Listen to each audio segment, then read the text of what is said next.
Hello students, welcome to Telugu officers channel. ఇవాళ మనం June 3వ తేదీకి సంబంధించిన కరెంట్ అఫైర్స్ చూద్దాం. మన ఫస్ట్ ఆర్టికల్ చూడండి. చైనా తైవాన్ ఇష్యూకి సంబంధించి ఏమైంది? రీసెంట్గా తైవాన్కి కొత్త అధ్యక్షుడు వచ్చిన తర్వాత ఏమన్నారు? చైనాను ఉద్దేశించి అతను వ్యాఖ్యలు చేయటం, అలాగే దాని తర్వాత దానికి రిటాలియేషన్గా చైనా ఏం చేసింది? దాదాపు 2 రోజుల పాటు అక్కడున్నటువంటి తైవాన్ స్ట్రైట్ ఏదైతే ఉందో ఆ తైవాన్ స్ట్రైట్లో విన్యాసాలు అనేటటువంటివి నిర్వహించడం. ఆ తర్వాత మళ్ళీ తైవాన్ అధ్యక్షుడు ఏమన్నాడు? మేము చైనాతో కలిసి పనిచేస్తాము అన్నట్టుగా చెప్పడం జరిగింది. ఆ తర్వాత మళ్ళీ ఏమైంది? యుఎస్ఏకి సంబంధించినటువంటి వ్యక్తి తైవాన్ విజిట్కి రావటం, దాంతో మళ్ళీ చైనా అన్నటువంటిది కోప్పడటం, ఇవన్నీ జరుగుతూ ఉన్నటువంటి నేపథ్యంలో ఏమైంది? రెండింటికి మళ్ళా ఘర్షణలు అన్నటువంటివి, ఉద్రిక్తతలు అన్నటువంటివి పెరుగుతూ వస్తున్నాయి. మరి ఇటువైపు చైనా గనక తీసుకుంటే, చైనా ఏమో వాహన రంగానికి సంబంధించి, సెమీ కండక్టర్స్కి సంబంధించి మొదటి స్థానంలో ఉండాలి అనేసి ఆశిస్తోంది. మరి దానికి సంబంధించి సెమీ కండక్టర్స్ అనేవి మరి చాలా కీలకం కదా. మనము మొబైల్స్లోను, టీవీల్లో, వాషింగ్ మిషన్లు, కెమెరాలు, వాహనాలు చాలా వాటిలో సెమీ కండక్టర్స్ వాడుతూ ఉంటాం. మరి అందులో మొదటి స్థానంలో తైవాన్ అన్నటువంటిది ఉంది.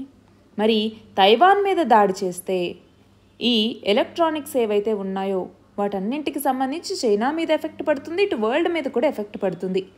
అంటే ఫర్ ఎగ్జాంపుల్, ఇప్పుడు ఎలక్ట్రానిక్ చిప్ తయారీ పరిశ్రమ అనేటటువంటిది కుప్పకూలితే కోవిడ్ తర్వాత ఇప్పుడు చైనా ఆర్థిక వ్యవస్థ కోలుకుంటుంది. మరి ఈ టైంలో మళ్ళీ చైనా ఆర్థిక వ్యవస్థ పడిపోయేటటువంటి అవకాశం ఉంది. అంటే ప్రపంచ ఆర్థిక వ్యవస్థ కూడా మళ్ళీ కొంత సంక్షోభంలోకి వెళ్ళే అవకాశాలు అన్నటువంటివి ఉన్నాయి.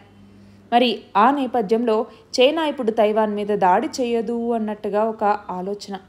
మరి ఇప్పుడు చైనా అన్నటువంటి దాడులకి ఈ విషయానికి సంబంధించి తొందరపడట్లేదు, కానీ చైనాకి తైవాన్కి మధ్య వార్ ఎప్పుడైనా జరిగేటటువంటి అవకాశం మాత్రం ఉంది. మన నెక్స్ట్ ఆర్టికల్ చూడండి. చైనా చాంగే 6 అన్నటువంటి ఒక వ్యోమ నౌకని చంద్రుడి యొక్క అవతలి వైపుకి ప్రయోగించింది. సౌత్ పోల్ అయినటువంటి ఐట్కిన్ బేసిన్లో ఇది సురక్షితంగా ఉపరితలాన్ని తాకింది. అక్కడ ఈ యొక్క చాంగే 6 అన్నటువంటిది నమూనాల్ని సేకరించి తిరిగి మళ్ళీ భూమికి వస్తుంది. 2019లో చైనా చాంగే 4 అన్నటువంటి దాన్ని ప్రయోగించింది.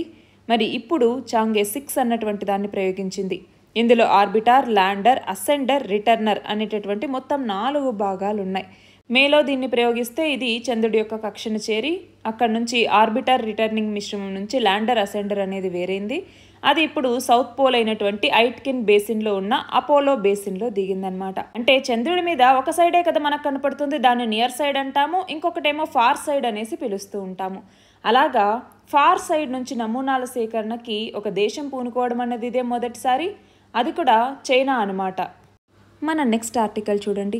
2వ ప్రపంచ యుద్ధ D-Day వార్షిక స్మారక వేడుకలు అనేటటువంటివి మొదలవుతూ ఉన్నాయి. దానికోసం సన్నాహాలు చేస్తున్నారు అన్నట్టుగా. D-Day ఆపరేషన్ అనేసి మనం పిలుస్తూ ఉంటామన్నమాట.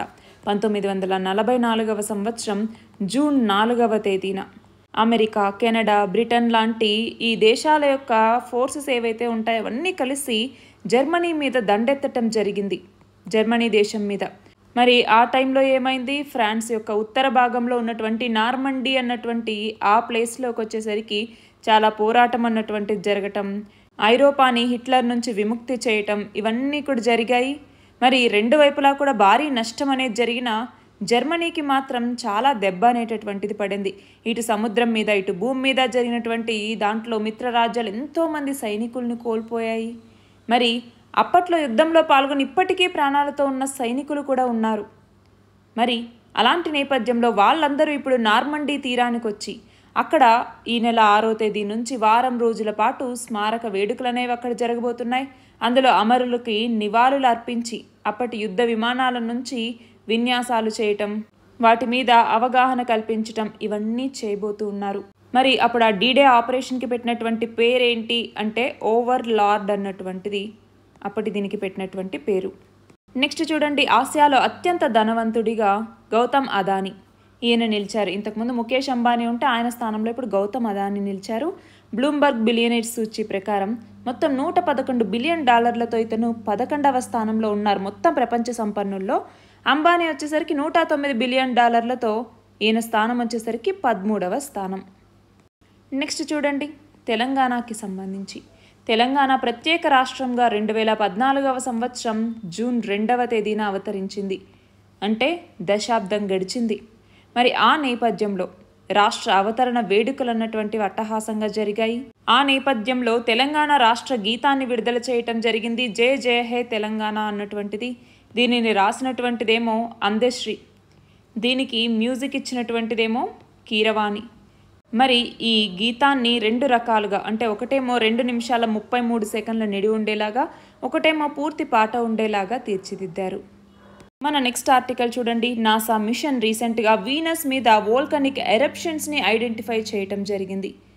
మరి ఇక్కడ మనం చూస్తే ఒక కంప్యూటర్ ఎయిడెడ్ 3D మోడల్ని వీనస్కి సంబంధించిన సర్ఫేస్లో కనుక మనం చూస్తే అందులో ఓల్కొనో అయినటువంటి సిఫ్ మాన్స్ అన్నటువంటిది ఉందన్నమాట. ఇందులో ఆన్గోయింగ్ ఈ వోల్కనిక్ యాక్టివిటీ అన్నటువంటిది జరుగుతోంది. నాసా యొక్క మగెల్లన్ మిషన్ అన్నటువంటి దీని ద్వారా ఇటాలియన్ రీసెర్చర్స్ ఇదిగో ఎరప్షన్ అన్నటువంటిది జరుగుతోంది ఈ ప్లానెట్కి సంబంధించి. ఎర్లీ 1990s నుంచే ఇక్కడ జరుగుతోంది. అంటే ఒక జియోలాజికల్ హిస్టరీ డైనమిక్గా ఇక్కడ జరుగుతోంది. మనకి ఎర్త్కి కంపేర్ చేసుకుంటే వీనస్ అన్నటువంటిది చాలా కాంట్రాస్టింగ్గా ఉంటుంది.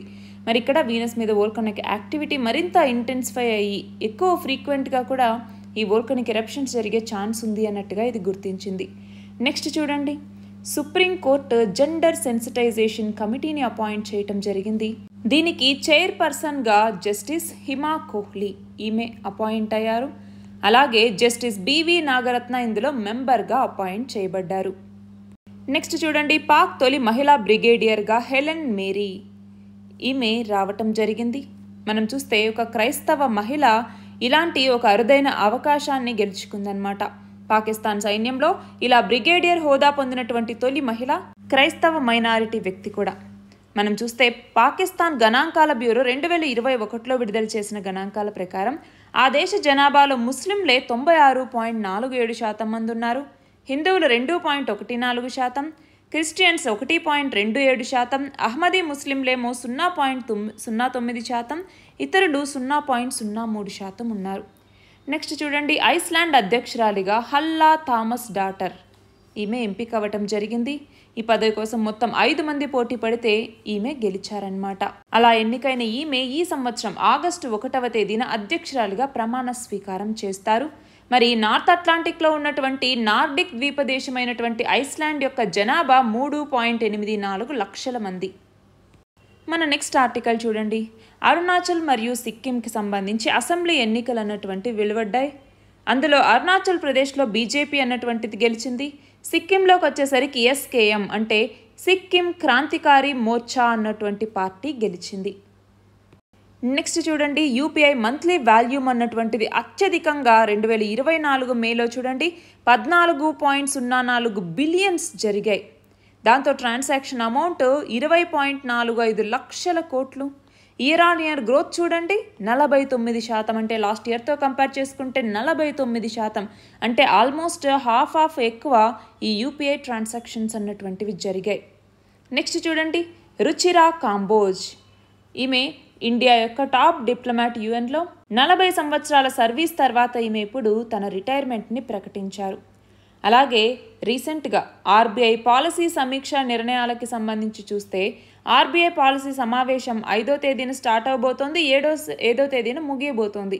మరి ఇందులో భాగంగా రెపో రేట్ని యథాతథంగా కొనసాగించేందుకే నిర్ణయం తీసుకోవటం జరిగింది.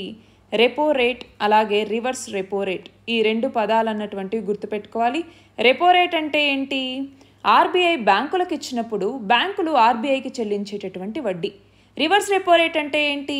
బ్యాంకుల దగ్గర నుంచి ఆర్బీఐ డబ్బులు తీసుకున్నప్పుడు బ్యాంకులకు చెల్లించేటటువంటి వడ్డీ. అంటే ఇక్కడ ఆర్బీఐ బ్యాంకులకు చెల్లిస్తుంది, అందుకే దాన్ని రివర్స్ రెపో రేట్ అంటాము. నెక్స్ట్ చూడండి. సింగపూర్ నుంచి మన దేశానికి అత్యధిక ఎఫ్డిఐ రావటం జరిగింది. దీనికి సంబంధించి ప్రభుత్వ గణాంకాల్లో మొదటి స్థానంలో సింగపూర్, 2వ స్థానంలో మారిషస్ ఉన్నాయి. ధరిత్రీ దినోత్సవాన్ని ఏటా ఏ రోజున నిర్వహిస్తారు? ధరిత్రీ దినోత్సవం లేదా ఎర్త్ డే అంటాం. ఏప్రిల్ 22వ తేదీ. మరి ఈ సంవత్సరం థీమ్ ఏంటి అంటే ప్లానెట్ వర్సెస్ ప్లాస్టిక్స్ అన్నటువంటిది. 100 దేశాలతో అంతర్జాతీయ సైబర్ నిపుణులు రూపొందించిన ప్రపంచ సైబర్ నేరాల సూచీలో భారతదేశం ఎన్నో స్థానంలో ఉంది అంటే 10వ స్థానంలో ఉంది. అందులో సగానికి పైగా మన దేశంలో ఉత్తరప్రదేశ్, మహారాష్ట్ర, గుజరాత్, రాజస్థాన్, హర్యానా వీటిల్లోనే ఈ సైబర్ నేరాలు అన్నటువంటివి నమోదవుతూ ఉన్నాయి. మరి ఇందులో రష్యా మొదటి స్థానంలో ఉంటే ఉక్రెయిన్, చైనా, అమెరికా ఇలాంటివన్నీ 2-3 స్థానాల్లో ఉన్నాయి. అమెరికాలో నిర్వహించే స్క్రిప్స్ నేషనల్ స్పెల్లింగ్ బీ 2024 పోటీల్లో భారత్కి చెందినటువంటి బృహత్ సోమా ఇతను విజేతగా నిలిచాడు. 2022లో అయితే భారత సంతతికి చెందినటువంటి హరిణి లోగాన్ ఈమె 22 పదాలు చెప్తే ఇతను 29 పదాల స్పెల్లింగ్ని తప్పు లేకుండా చెప్పారనమాట. భారత వృద్ధి రేటు 2023-24లో 8.2% నమోదైంది అన్నట్టుగా రీసెంట్గా ప్రభుత్వ గణాంకాలు చెప్పాయి. అంటే ప్రస్తుత వృద్ధితో భారత ఆర్థిక వ్యవస్థ $3.5 లక్షల కోట్ల అంటే సుమారు 291 లక్షల కోట్ల స్థాయికి చేరింది.